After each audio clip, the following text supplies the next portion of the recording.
que deriva de un lenguaje ya no usual, que es el sánscrito, para darnos una idea más o menos de dónde viene esta palabra y la importancia y el gran significado que conlleva la traducción de esta palabra mantra. Pues hagamos un poquito de reflexión sobre la historia, sobre ese punto geográfico, más o menos por el año 4000 a 1700 antes de nuestra era.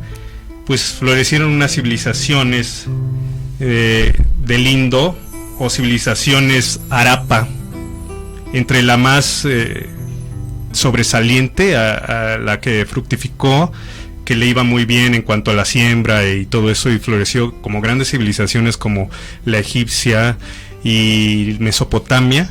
Estamos hablando de Mohenjo-Daro.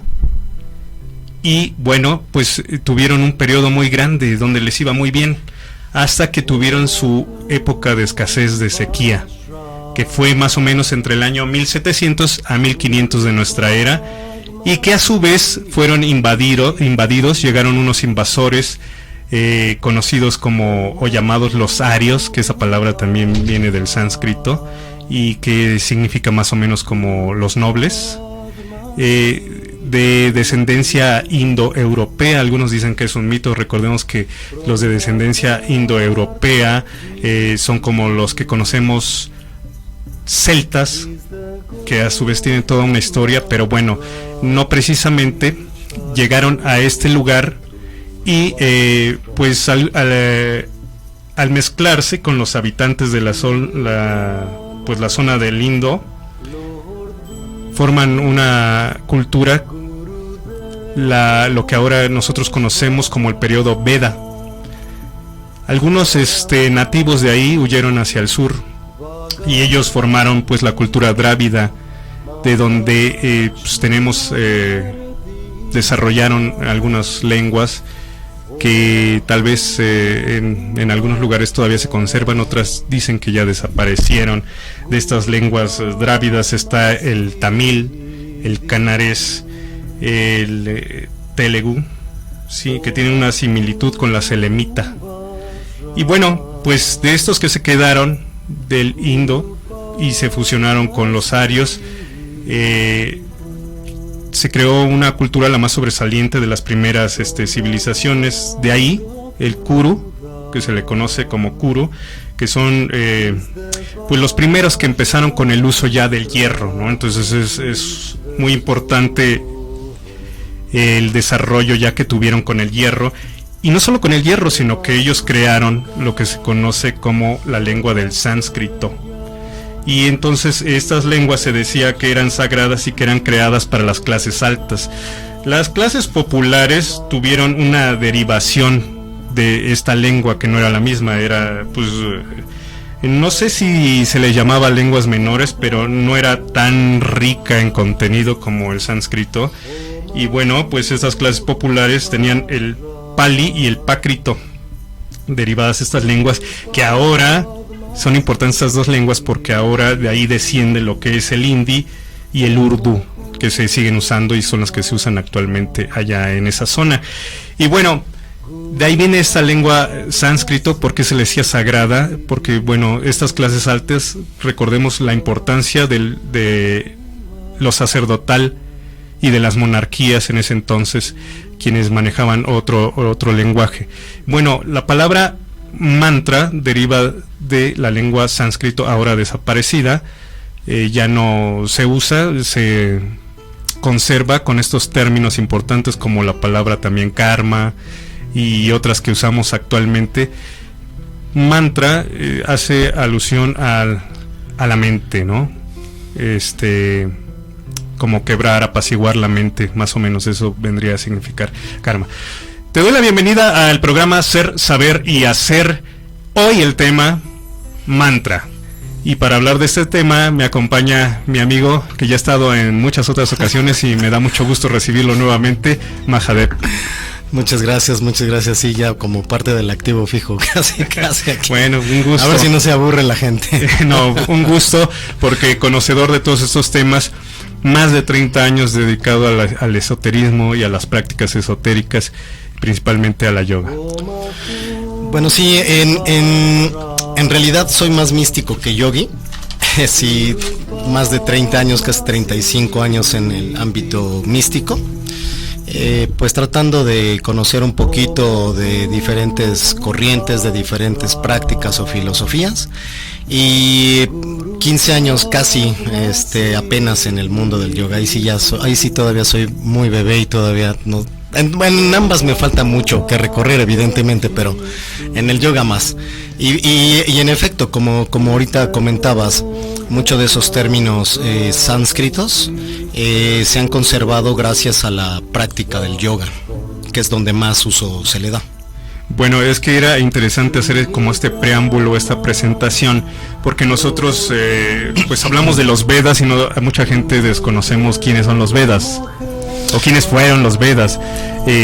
Los hindúes, ¿qué religiones practican? Bueno, pues es que yo empecé hablando del año 4000 antes de nuestra era, pero antes de eso todavía hay una historia conocida del 4000 al 1700 como neolítico, es decir, cuando ya se le da una dirección, un uso después del periodo de la edad de piedra, ¿no? Que se le conoce, pero antes hubo otras civilizaciones. Hay por ahí algunas filosofías que se supone que se adentraron un poco más a este estudio y te hablan de más de 10.000 años, ¿no?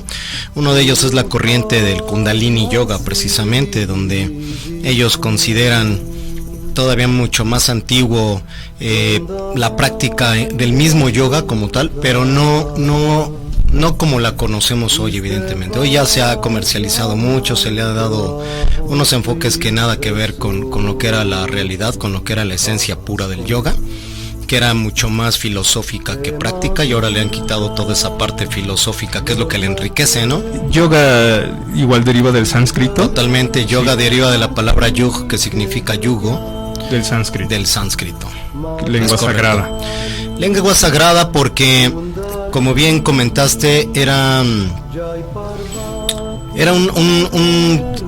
pues digámoslo así, un dialecto, vamos a decirlo así. No, pues quería todo un lenguaje súper estructurado. Todo un lenguaje, pero exclusivo para determinados niveles, ¿no? Dentro de la sociedad.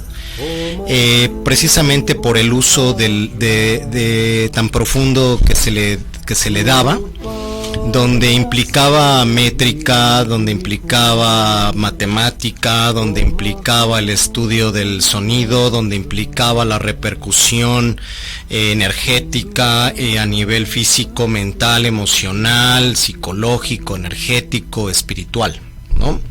Entonces no era para el uso común, muchas culturas hemos sabido, la misma prehispánica aquí, pues igual siempre se ha dividido como por castas, ¿no? Y es precisamente a las castas básicamente sacerdotales y a las monárquicas, a las que se les daba el uso exclusivo, ¿no?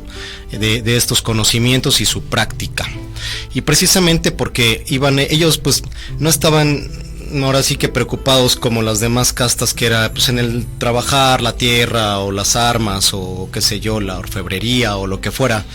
No, ellos ya tenían todo ese asunto resuelto, ¿no? Entonces más bien era estar incursionando en cosas más allá de lo corpóreo, en la metafísica, en todos estos estudios que tenían que ver con la forma en cómo trataba el hombre de trascender, y cómo trataba el hombre de buscar esa conexión con el todo, con el ser supremo, como en cada cultura se concibiera, y para tener esos contactos directos, esas experiencias más allá de lo terrenal, de donde pudieran obtener más información y de donde pudieran ellos tratar de responder las preguntas que ha tenido el ser humano desde siempre, como quién soy, de dónde vengo, a dónde voy, qué hay más allá, soy el único aquí, qué hago y cuál es mi rol conmigo mismo, cómo me encuentro, conecto con mi esencia interna, cómo conecto y cuál es mi rol con la esencia externa y el todo. Pues sí, a mí lo que me sorprende es todo lo que tenemos atrás, miles y miles de años de culturas que florecieron, algunas desaparecieron porque pues fueron tiempos de guerras, de conquistas, donde llegaban y terminaban con templos que estaban, bueno, que se habla que eran maravillas, ¿no? Que ahora ya no podemos ver por por estos conquistadores que llegaban y querían imponer su cultura, su religión, sus deidades, su lenguaje, y entonces avasallaban con todo. Pero bueno, nada muere totalmente, ¿no? Hay cosas que como semillitas se van quedando, y todo esto en el periodo más o menos que de 1700 a 1500 que se forma el periodo Veda, y que se le empieza a dar forma, y que también se le considera sincretista porque toma de otras culturas, inclusive de los griegos, de todo, ¿no? Es que entonces en realidad rica.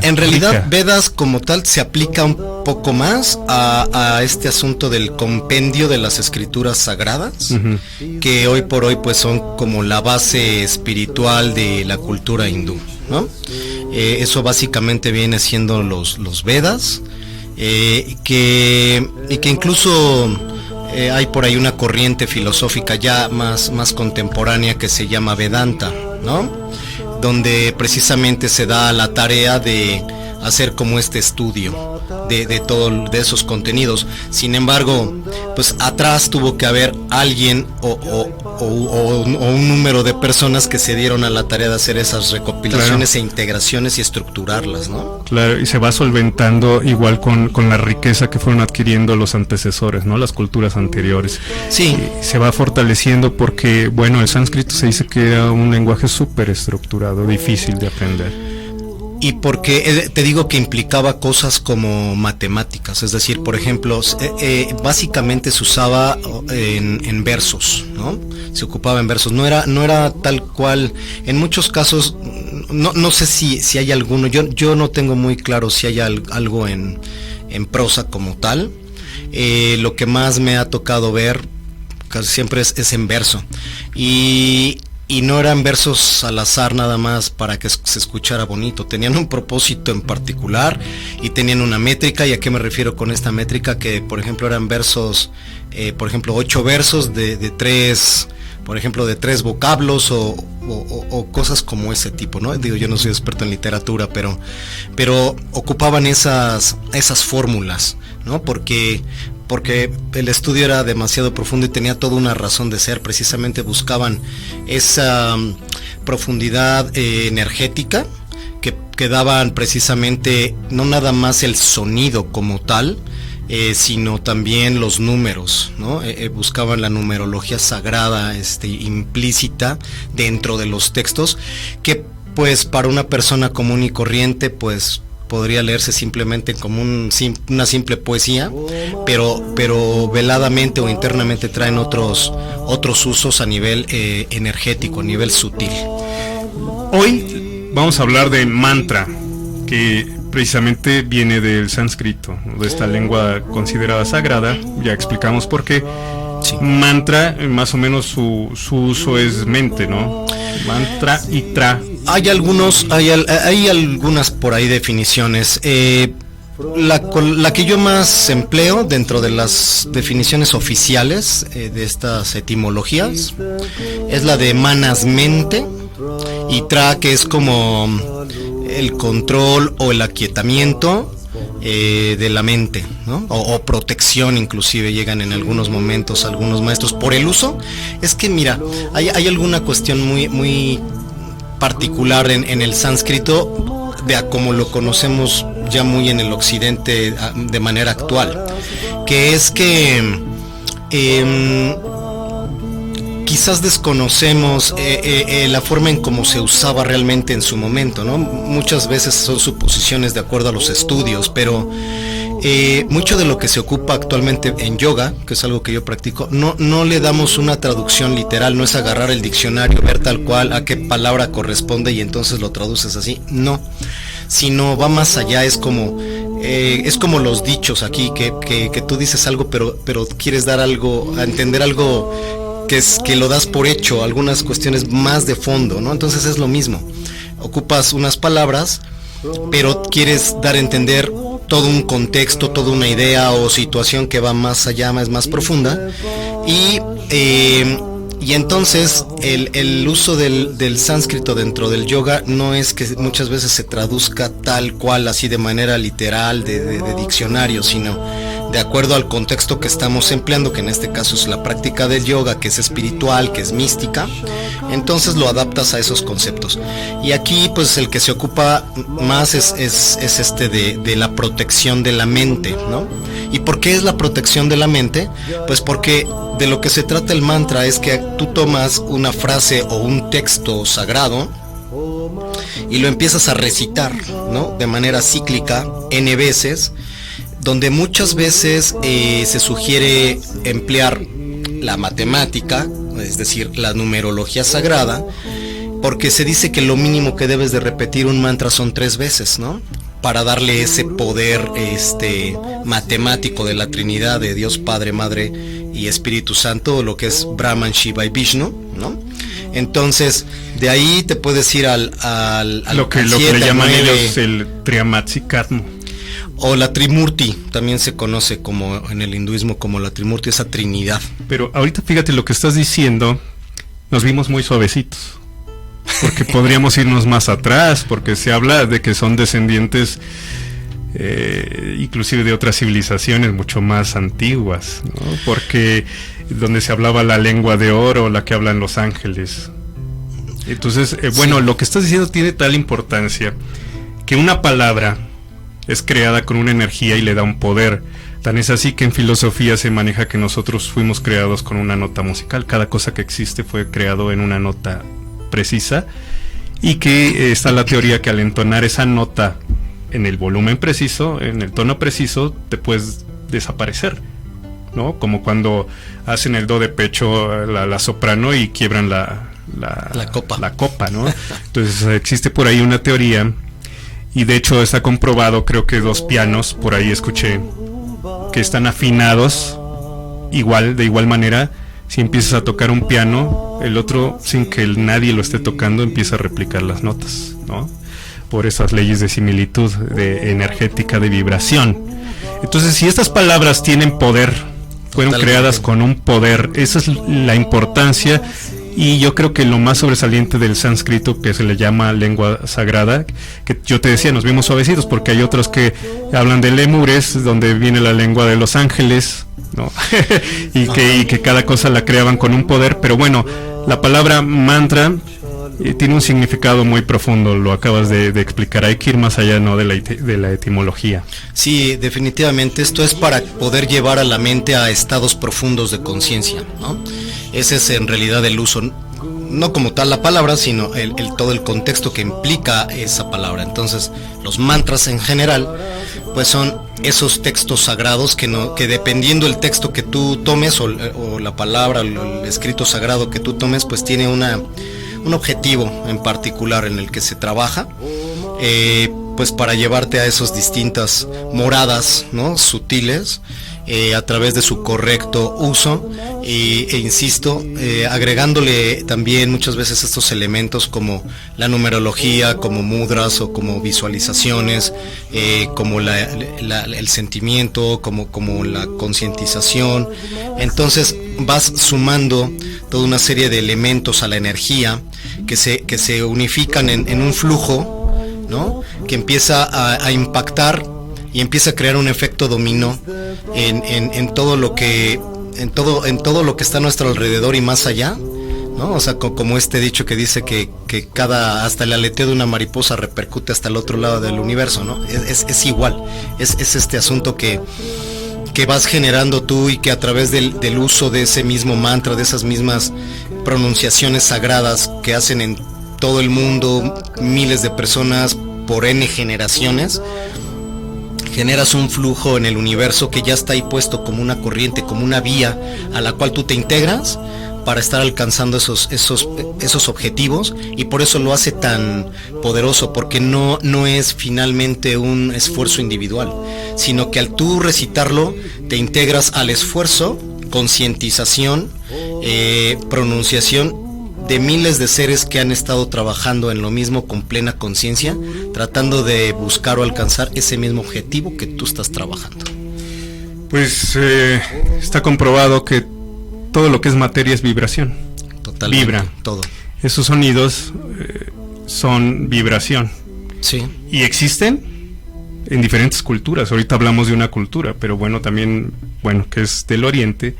También los japoneses tienen sus mantras y sus sonidos sagrados. También los chinos se utilizan, pues digamos, se tenía este conocimiento del sonido con vibración específico. Hay un mantra muy conocido. Ahorita dijiste textos también que se repiten. Hay unos que son cantos mántricos, otros que son mantras más sencillos. El más conocido es el Om o Aum, como correcto, se pronuncia, que dicen que es el sonido o la vibración del universo, ¿no? Sí, es el sonido prístino u original a través del cual Alfa y Omega, o el Padre y Madre, como tú lo conozcas, Dios, ¿no? Se supone que nos crea, ¿no? Para los que estamos como muy afines a estas filosofías orientales, pues se supone que fuimos creados a través del Om y que todo vibra en Om, ¿no? Con diferentes manifestaciones de ese Om, y que es el padre de todos los mantras. Se supone que todos deberían integrarse a esa corriente energética, ¿no? Y que de ahí agarran su poder. Y de ahí viene como una siguiente capa, vamos a llamarlo así, que se llaman los Villa mantras. Villa también es sánscrito, por cierto, y se define como semilla. Entonces los mantras semillas, que suelen ser más cortos, y que de ahí derivan, pues, muchos otros mantras, por eso se les llama semillas. De ahí parten muchos otros, y ya de ahí vienen ya los mantras que son como más conocidos o utilizados en la civilización, ¿no? O sea, como el Sutra del Corazón, el Gayatri Mantra, el Maha Mantra de Krishna, no sé, los de Shiva, de cualquier deidad que me digas, ¿no? Y algunos vibran de acuerdo a un chakra en específico. Bueno. Sí, porque depende del objetivo que tú estés persiguiendo. La verdad es que los mantras se les puede dar, ya una vez que estudias un poquito de esto, ahora sí que es rascarle un poquito y te encuentras otra palabra de sánscrito, chakra. Chakra, es así, que significa rueda, como tal, o vórtice de energía. Eso es lo que significa chakra. Y también podríamos decir que cada quien vibra más con algunos mantras que otros, dependiendo de la propia vibración que uno trae. O sea, el mantra ya trae una vibración, esa no la cambias. Nosotros somos los que somos cambiantes en cuanto a nuestra vibración todo el tiempo, y vamos cada vez siendo afines a algunos mantras, ¿no? Que por cuestiones a lo mejor de ley de atracción, o porque es lo que necesitamos, es lo que se nos va presentando para nuestro trabajo y crecimiento interno, ¿no? Y tenemos pues muchos, la verdad es que muchos ejemplos. Claro. Y dijiste también algo importante, no es exclusivo de la India los mantras se dan en todo el mundo, en cualquier cultura. Yo conozco mantras, por ejemplo, judíos, ¿no? Entonces, o sea, que tú dices, bueno, pues son culturas totalmente diferentes. Los rezos. Pero es que todo, o sea, es que en realidad cualquier texto místico, cualquier texto religioso, cualquiera, porque finalmente son nuestros textos sagrados, ¿no? Claro. Si tú los estás repitiendo una y otra vez, o lo estás cantando, etcétera, etcétera, lo conviertes en un mantra. O sea, lo que yo digo es que, esto es una opinión muy personal, es que cualquier texto sagrado que tú te des a la tarea de estar repitiendo con plena conciencia una y otra vez, lo conviertes en un mantra. Vamos a poner un ejemplo. Las personas que son mexicanas, marianas, ¿no? Muy católicas, y que van a repetir el Ave María constantemente en su rosario matutino. Uh-huh. Eso, el Ave María como tal, para ellos, para quienes son creyentes de eso en particular, el estarlo repitiendo, porque lo repites en cantidad de veces, lo conviertes en una oración, la conviertes en un mantra. ¿Por qué? Bueno, claro, siempre y cuando lo hagas en conciencia, estés bien visualizando bien por qué lo estás haciendo, para qué lo estás haciendo, y el estarlo repitiendo constantemente, y cuando realmente te integras, ¿no? Internamente a esa energía, lo conviertes en un mantra. O sea, no hay como mucha ciencia. Y entonces dijiste se requieren, porque bueno, esto viene, como ya hicimos todo el preámbulo, hablamos de miles de años antes de nuestra era, y se van retomando, se van reciclando. Por ejemplo, un aditamento que se le conoce como mala Yapamala o Kunti, y que, bueno, también los cristianos mucho tiempo después, ya de nuestra era, lo convierten en rosario más adelante, mucho más fresco eso, ¿no? Sí. Y también están diciendo el rosario, pero usando estos aditamentos que ya se usaban ancestralmente. ¿Cuáles serían los aditamentos que tú recoges y recomiendas como más funcionales para redondear lo que sería entonar un canto mántrico o un mantra? El mantra es recomendable a través del Yapamala. El Yapamala es una herramienta sagrada, como lo sería nuestro rosario, lo que le llamamos el rosario para rezar el rosario. El Yapamala como tal es la herramienta por excelencia para que tú puedas precisamente recitar los mantras. ¿Por qué? Pues porque precisamente desde la raíz que estamos viendo que es mantra, que es para aquietar la mente, para proteger la mente, para irte hacia adentro, hacer ese trabajo interno sin ser perturbado, sin que te distraiga cualquier cosa. Entonces estos aditamentos para lo que sirven es precisamente para llevar el conteo con los dedos, ¿no? Para ir recorriendo. Tú debes de preparar tu Yapamala de acuerdo al número de repeticiones que vayas a hacer. Claro. Si quieres en otro programa, porque es que es un tema muy extenso, el Yapamala, nos dedicamos solo a la numerología. Aquí trae algunos descansos que marcan ciertas secciones, y con un número de cuentas. Esta parte es importante, que es la más grande, que representa. Ese se le conoce como el gurú o la divinidad, y ese nunca lo debes o de tocar ni de brincártelo, ¿no? Sí estaría muy bueno un programa donde habláramos solo de esta herramienta. ¿Con qué mano recomiendas empezar? Porque, por ejemplo, los tibetanos lo hacen con la mano izquierda, que dicen que está cerca del corazón, otros dicen que no, que porque debe ser con la diestra. Cada filosofía tiene su explicación y te dicen por qué, y yo creo que todas son válidas. La forma en como te dicen, unos te dicen que lo vayas recorriendo hacia abajo alejando al gurú, ¿no? ¿Por qué? Pues porque los que defienden esa parte te dicen que debes de ir conforme a la energía, es decir, de izquierda a derecha, conforme circula la energía en el universo. Pero otros te dicen que debes de empezar al revés, porque lo que tú quieres es acercar al gurú a tu corazón. Entonces, bueno, la verdad es que cada filosofía defiende su propia forma o técnica. Lo importante es que... Vendría siendo lo de menos, entonces. La verdad es que yo más bien es... La intención. Ocúpalo exactamente con la intención de crecer. Y finalmente lo que sí importa es que le des el uso para lo que es que no se distraiga tu mente. Si tú vas a trabajar con numerología sagrada, dices, bueno, voy a repetir 33 veces, 54, la 108, si voy a repetir 21, 12, 9, 7, 3 veces, bueno, haz la marca. No puedes poner todas las marcas, pero particularmente que tenemos tú y yo, que tiene esta herramienta aquí que se mueve, precisamente es para eso. Si yo voy a elegir a los 7, le pongo a los 7, si voy a elegir a 12, lo recorro ya a 12, y si lo recorro a 21 o a 33 o a lo que yo quiera, y desde ahí es donde voy a empezar hasta llegar al gurú. Cuando yo llegue ahí, cuando yo sienta que mis manos y mis dedos llegan al gurú, pues ya terminé. Un ciclo. Ya terminé.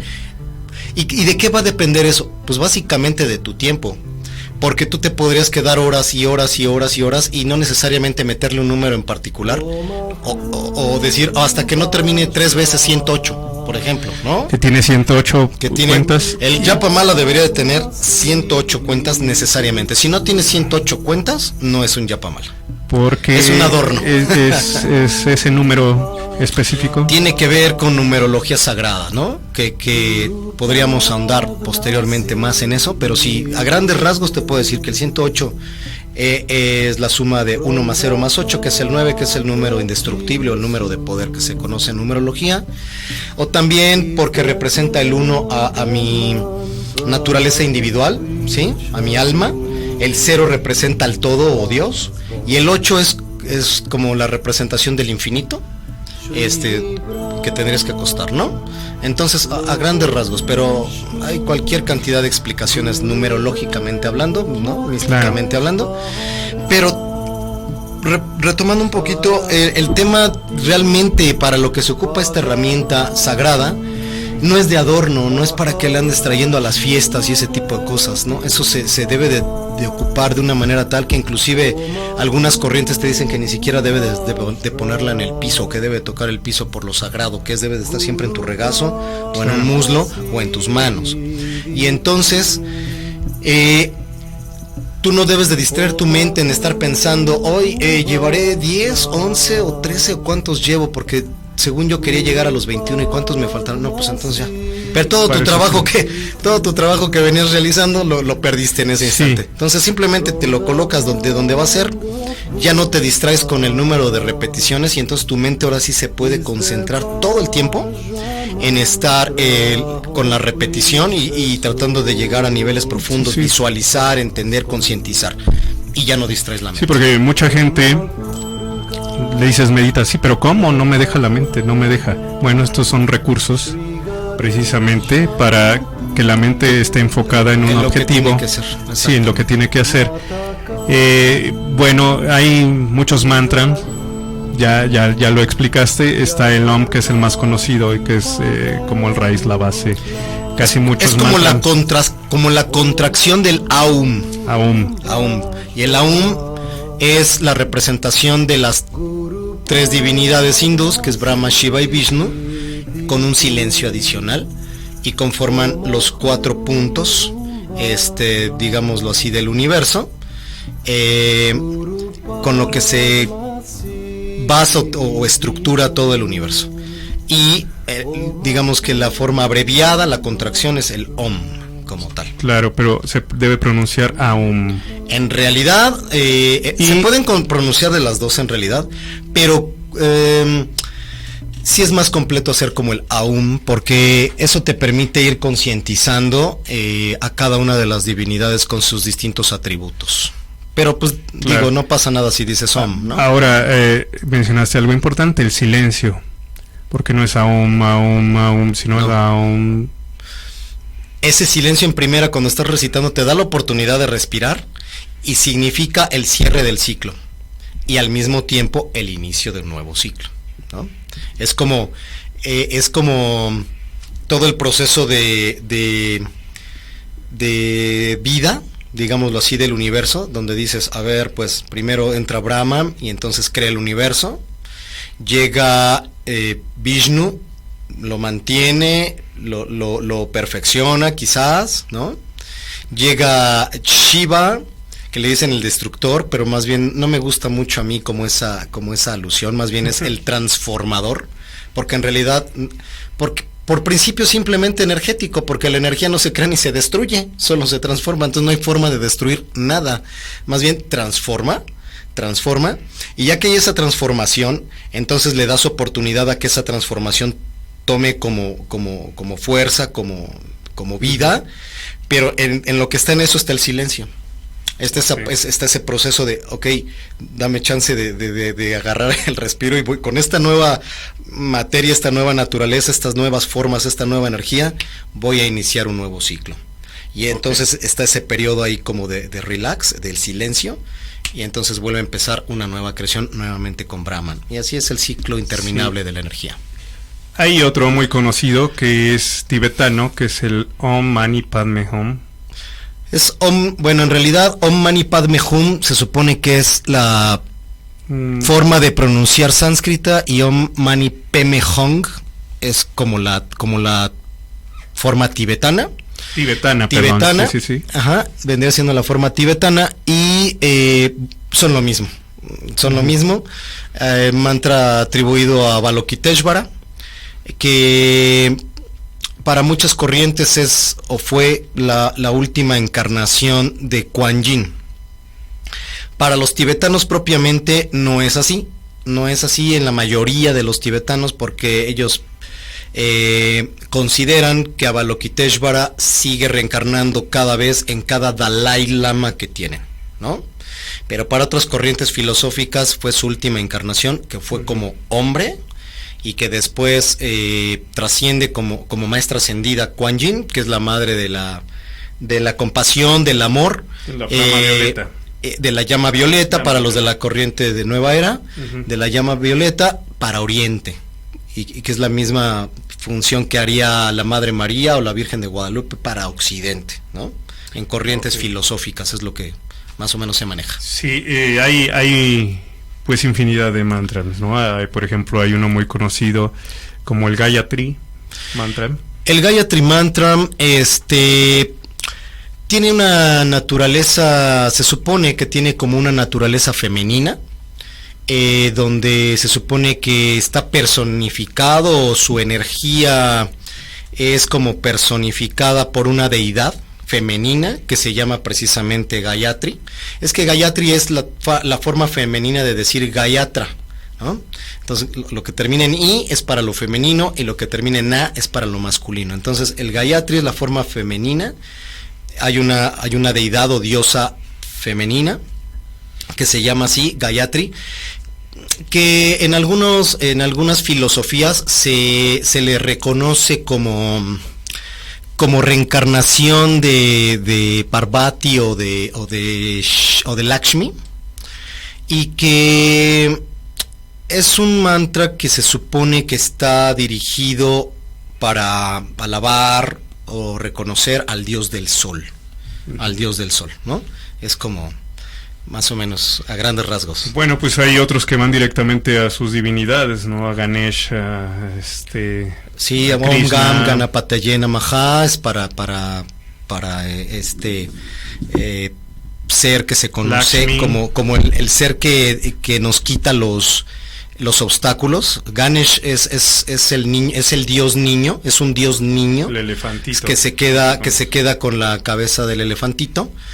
Y bueno, cada mantra tiene su historia, ¿eh? Eso sí, claro. Es bien importante decir, o sea, tienen a veces unas historias, a veces un poco cruentas, ¿no? A veces, y no por eso menos interesante. En el caso ahorita que comentas de Ganesh, en realidad es un dios, una divinidad que se quedó o eligió quedarse como niño por la historia que se dice del por qué tiene la cabeza de elefante este niño. En realidad se supone que era hijo de Shiva y de Parvati, pero Shiva se va a sus meditaciones y a hacer lo suyo, que dura eones haciendo sus cosas, y Parvati anda por acá también en sus cosas. Tienen un hijo, Shiva no lo conocía, y entonces Parvati por ahí iba a hacer algunas cuestiones muy particulares y le pide a su hijo que se quede en la puerta, ¿no? Cuidando y que absolutamente nadie entre, porque no quiere ser interrumpida. Llega su papá, que es Shiva, pero como no se conocen, no lo deja pasar, y entonces Shiva se enoja y le corta la cabeza.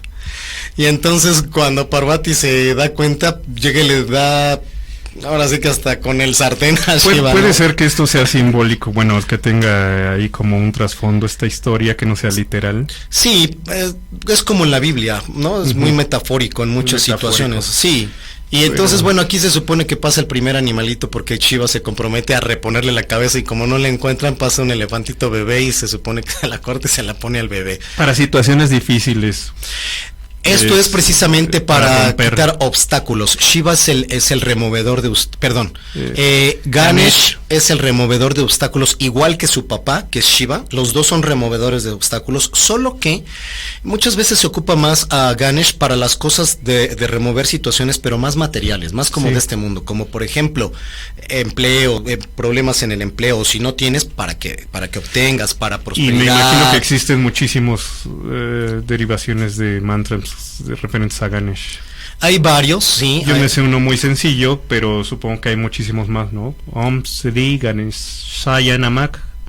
Om Gam Ganapataye Namaha es también muy conocido, sí. Ahora, hay para cada situación, ¿no? Para también la enfermedad, para la salud, depende de dónde, para la vista. Sí, de la salud puedes obtener el de la tara verde, puedes obtener el Teyataom Bekanse, Maha Bekanse, ¿no?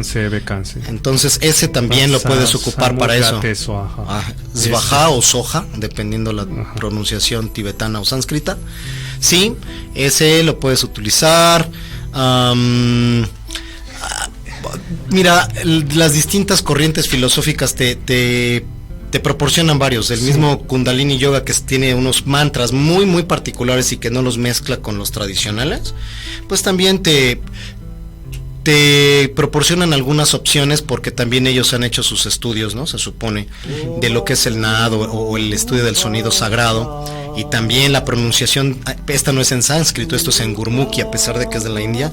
Es igual una integración de varias lenguas, una de ellas es el sánscrito, y también la pronunciación está basada en métricas y está basada en cómo la lengua toca distintas partes del paladar, y entonces eso activa X chakras que están ahí con una energía en particular. Se concentra uno, obviamente requiere saberse ese mantra, se aconseja con ojos cerrados si uno tiene cuenta con esto, que es la mala o el kunti. Otra cosa que mencionaste es la visualización.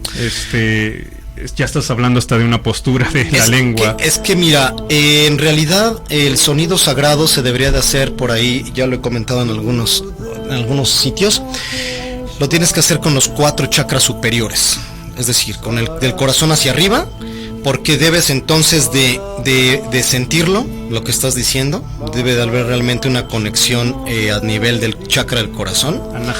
Anahata, Ashna y Sahasrara. Eso es correcto, es correcto.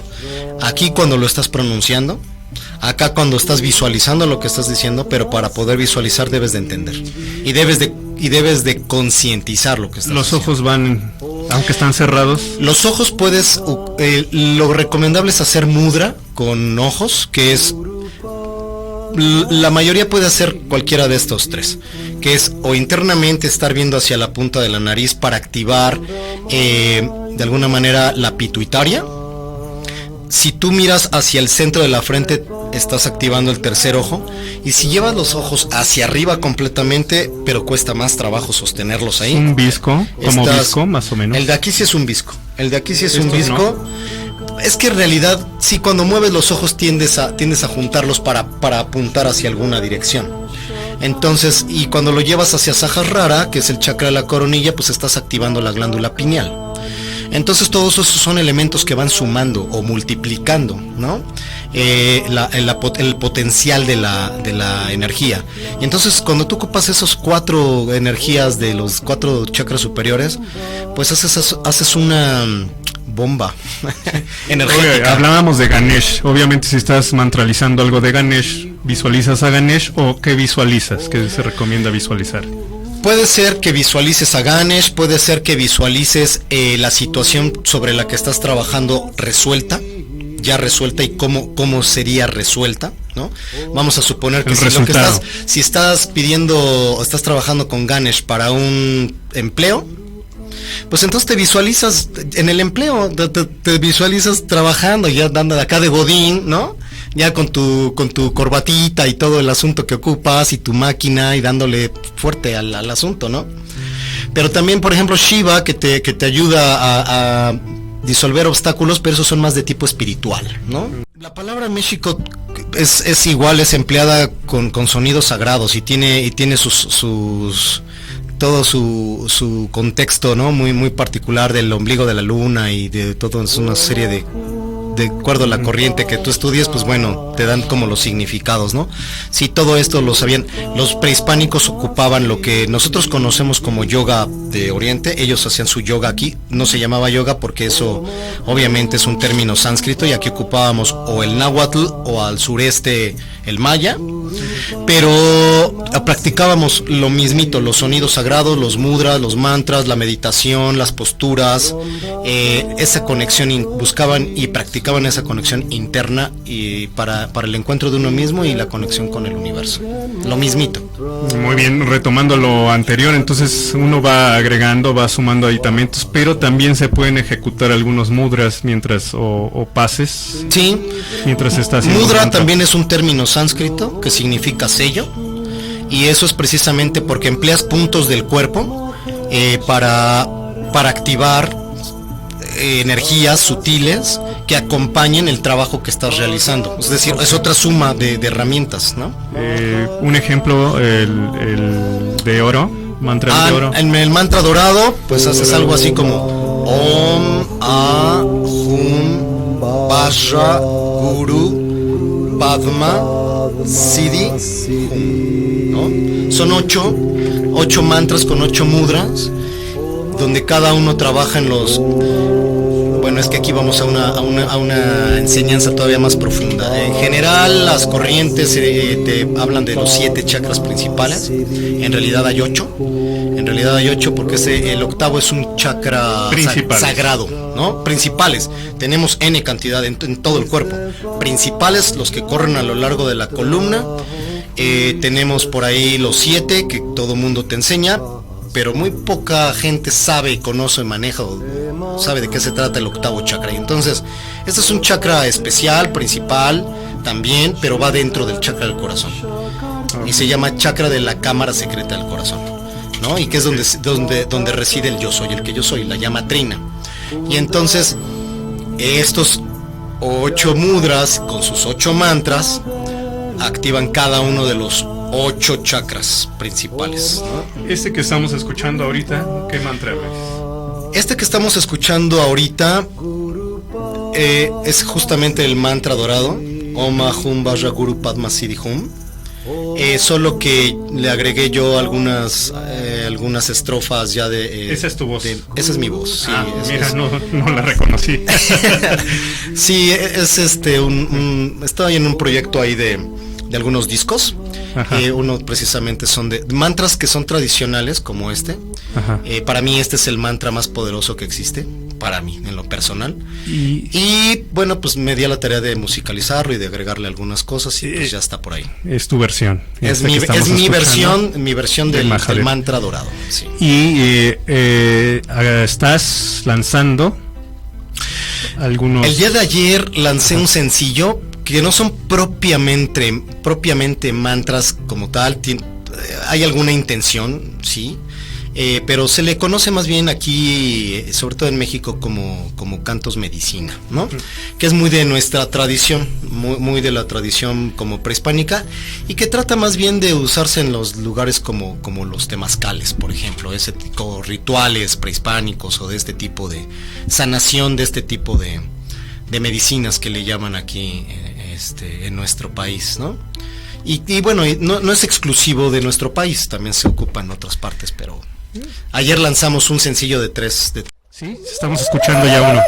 ¿Cuál es este? Coméntanos en lo que lo escuchamos. Este es la versión sencilla de el mensaje del colibrí, que esa es pues precisamente habla de la leyenda del colibrí, cómo fue creado y para qué se ocupa este elemento en ¿Tú los lo mayas. retomas o es de tu autoría todo? Es de mi autoría. Todo es de mi autoría. Muy bien.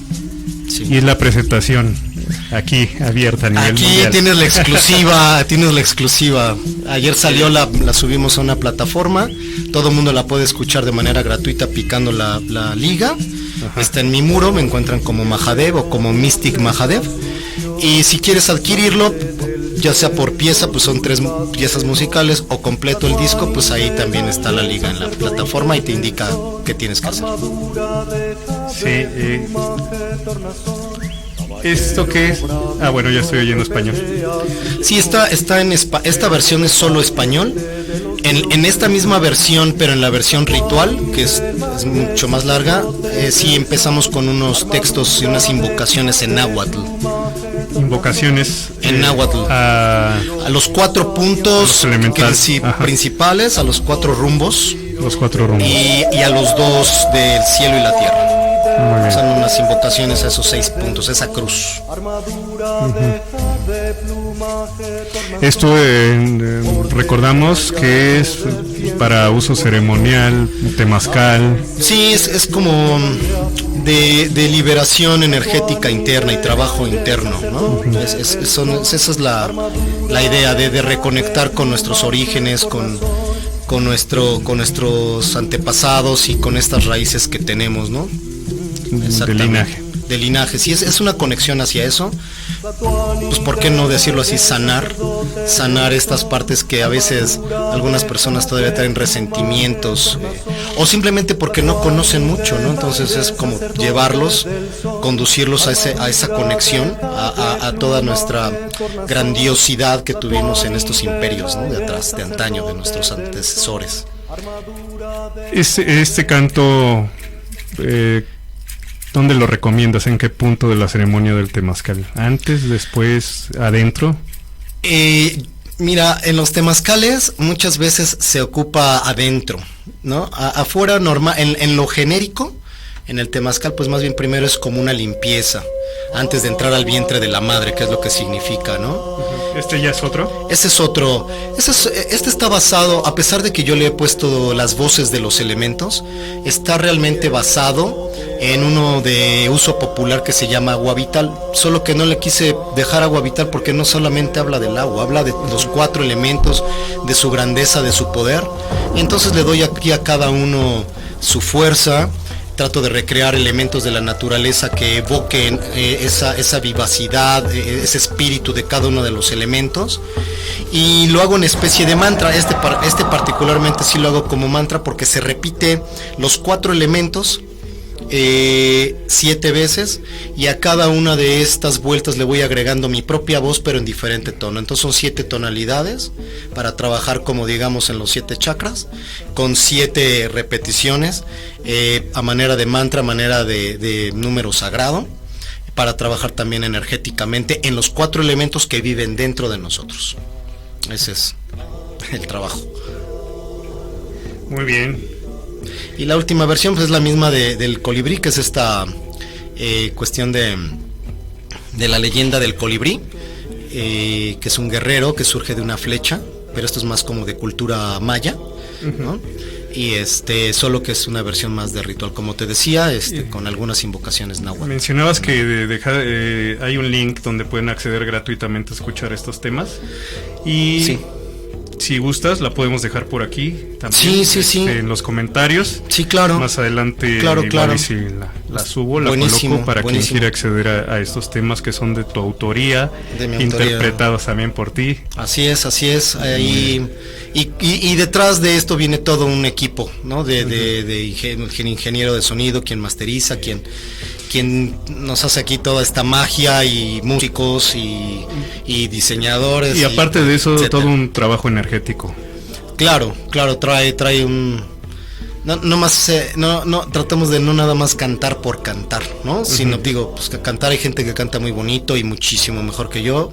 No es mi intención promover mi voz como el que canta bonito, no. Yo quiero ir más allá de eso, yo quiero ir realmente a la raíz, a sanar, a conectar con nuestras raíces ancestrales, y solamente rescatar esta situación de la grandeza de la era de oro de nuestras raíces, ¿no? Así es. O sea, no está peleado el yoga con lo prehispánico. Sí. Y bueno, lo tomas también referente a este tema de los mantras, que es una forma de un sonido, una vibración para aquietar la mente, para darle una dirección en este trabajo de meditación. Sí, así es. Es que si realmente se dan la oportunidad de escuchar esta música, mira, yo recomiendo que esta música se escuche con un buen equipo. En el celular realmente se pierden muchas sutilezas que traen implícitas. Trae cerca de 33 líneas. De hecho, ya no sé si le dejamos las 33. Queríamos, de hecho, dejar ese número interno sagrado. ¿A qué se le llama las líneas en la cuestión de producción? De todos los elementos musicales o de voz que van conformándolo. Particularmente lleva 33.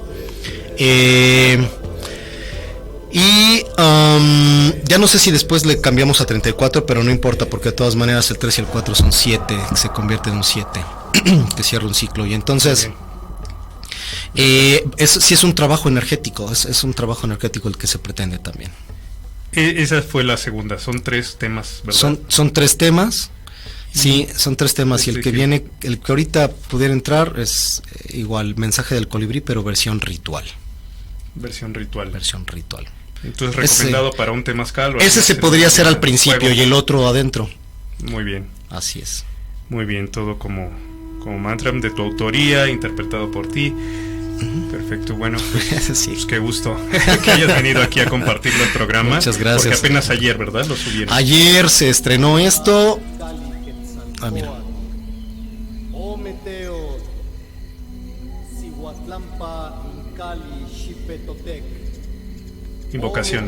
Invocaciones a los 4 rumbos primero.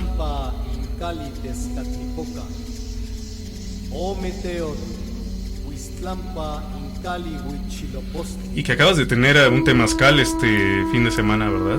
Ahí anduvimos, fue un temazcal privado, precisamente porque éramos pocos los que estábamos básicamente trabajando en este asunto.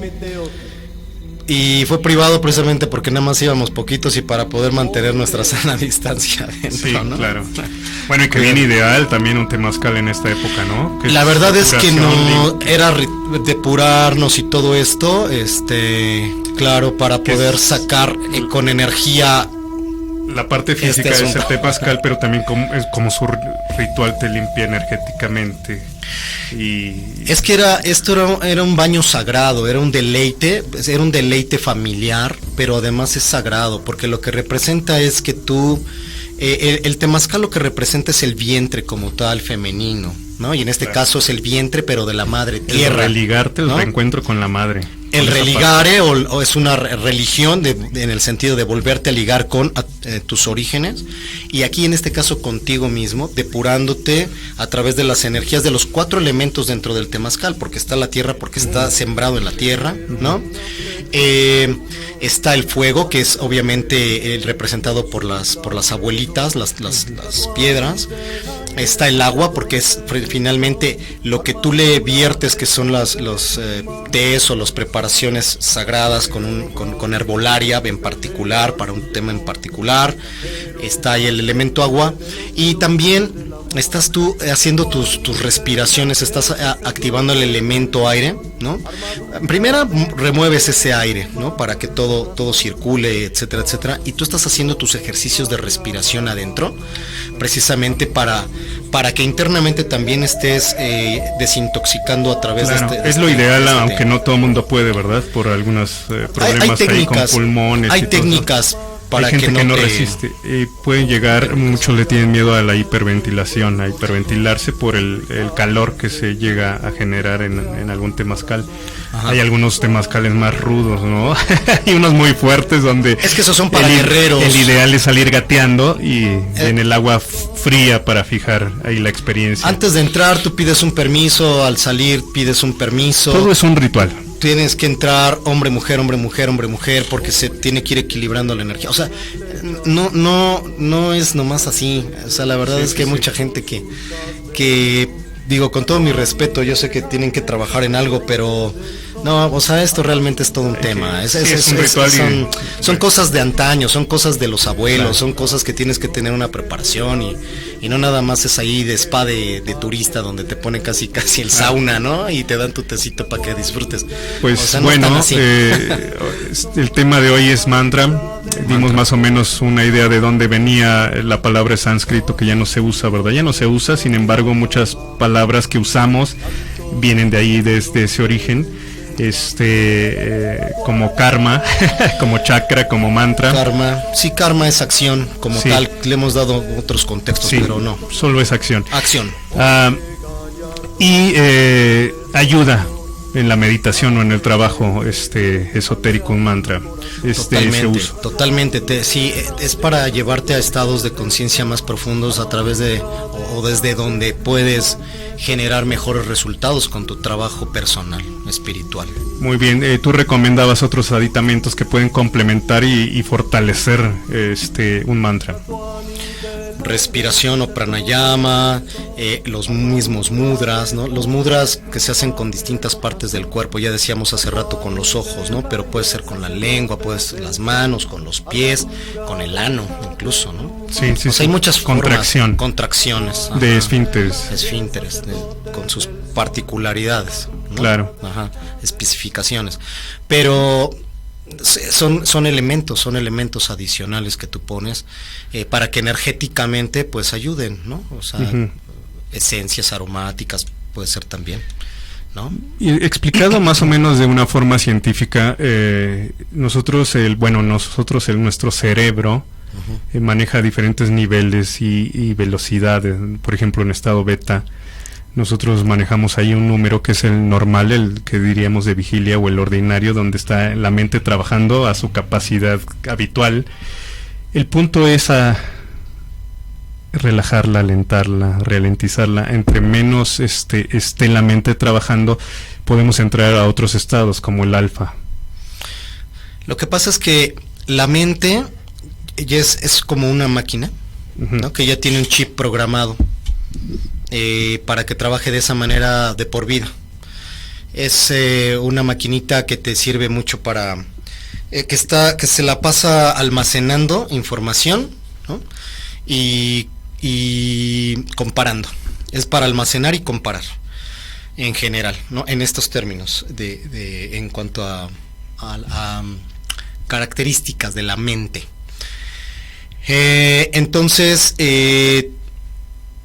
a veces, dependiendo a la naturaleza de las personas, a veces la mente puede estar pensando en 10 o 15 o 7 cosas, pero con esas 7 cosas no te permites enfocar. Entonces, tienes que, a través de la respiración o los pranayamas, que es una herramienta que ayuda a la herramienta, fíjate lo que te digo, herramienta que ayuda a la herramienta para todo va complementando, para que esté tranquilizándose conforme vas respirando. Entrar en otro estado, ¿no? Es que la respiración te mantiene básicamente en dos, o te sirve básicamente para dos cosas: para estar en el momento presente y precisamente para ir aquietando la mente. Sí. Una mente aquietada pues te permite entonces entrar en la profundidad de la meditación, o en este caso de la repetición de mantras. Muy bien, saludos a mi amiga María Susana Pérez a Puebla, bendiciones también para ti, amiga.